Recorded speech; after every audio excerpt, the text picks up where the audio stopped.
Hello English learners, this is Learn English with Brandon. In this video I have an idiom for you. It is called food for thought. Food for thought. What is that? Does my brain have a mouth and then I could possibly put food into? No, of course not. No.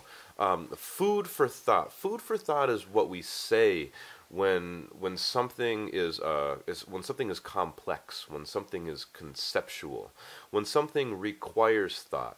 Basically, food for thought, you could say, is synonymous with rhetoric.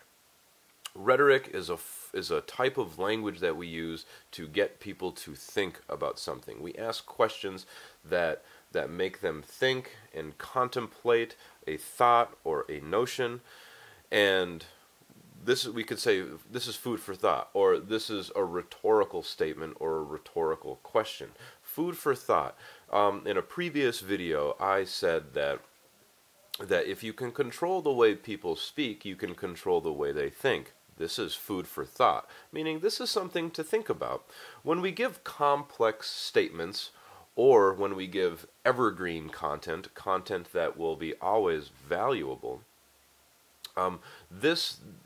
this information can unfold in its meaning, meaning you can have many different meanings from it over time, and you can always get something new. So when we say something is food for thought, it means that it has a lot of different facets or faces to it in ways that you can look at it. And the more that you digest this food mentally, the more meaning you're going to get out of this statement. So we say food for thought. It's food for thought. I hope this video was food for thought for you. If you liked it, please subscribe. I'll see you in the next video. Thank you for watching. This is a microphone test. Microphone test 1, 2. Microphone test 1, 2. Microphone test 1, 2.